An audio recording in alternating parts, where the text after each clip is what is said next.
所以無論聖誕抑或 Santa Claus 都唔單單係一種都市嘅節日表面氣氛，唔單止係一種儀式感，更加係一種人類文明嘅延續、人性之善嘅延續，亦更加係一種成年人願意為下一代扮演美好角色嘅人性之善。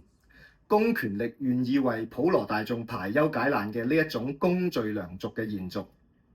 因為小朋友唔會因為收到禮物而變好，但成年人肯為小朋友安排美好、編織願望嘅呢一份心，先係最珍貴。